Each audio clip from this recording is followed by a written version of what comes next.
नमस्कार, मी बालाजी शिंदे आणि तुम्ही पाहताय लोकाशा टीव्ही। राज्यात सध्या महायुतीचे सरकार आहे। या महायुतीत राष्ट्रवादी, एकनाथ शिंदे यांची शिवसेना आणि भाजपा असे तीन पक्ष एकत्रितपणे सत्तेवर आहेत। परंतु गेल्या काही महिन्यात एकनाथ शिंदे यांच्या पक्षाचे मंत्री वेगवेगळ्या कारणावरून नाराज झाल्याचे समोर आले आहे। विशेषतः निधी वाटपाच्या मुद्द्यावरून शिंदे यांच्या मंत्र्यांनी उघडपणे आपली नाराजी बोलून दाखवलेली आहे। या निधी वाटपावरून शिंदे आणि भाजपचे नेते एकमेकांसमोर आल्याचंही यापूर्वी पाहायला मिळालेलं आहे।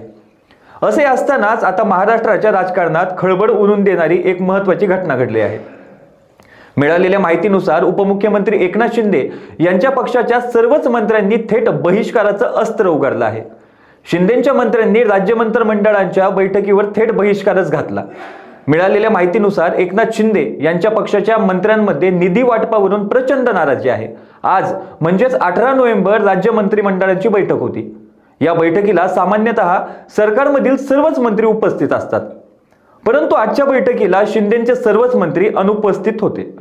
या बैठकीला शिवसेनेचे फक्त एकनाथ शिंदे हेच उपस्थित होते। सर्वच मंत्र्यांनी मुख्यमंत्री देवेंद्र फडणवीस यांची भेट घेतली आहे। या भेटीत नेमकं कोणत्या मुद्द्यांवरून चर्चा झाली अद्याप हे स्पष्ट समोर आलेलं नाही। मात्र शिवसेनेचा एकही मंत्री बैठकीला नसल्यामुळे वेगवेगळ्या चर्चांना उधाण आलं आहे। निधी वाटपावरून शिंदेंच्या मंत्र्यांमध्ये नाराजी आहे। याबाबतच आपले मत मांडण्यासाठी त्यांनी फडणवीस यांची भेट घेतल्याचे बोलले जात आहे।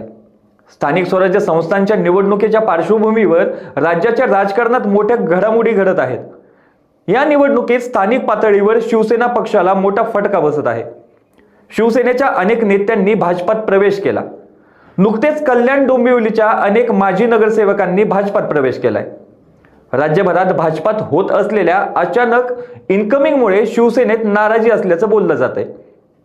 आता यामुळे देखील शिंदे यांचे मंत्री नाराज असल्याचे बोलले जात आहे। त्यामुळे आगामी काळात नेमकं काय घडणार याकडे सर्वांचेच लक्ष लागले आहे। अशाच विविध घडामोडीसाठी लोकाशा टीव्हीला सबस्क्राइब करा आणि लाईक करायला विसरू नका।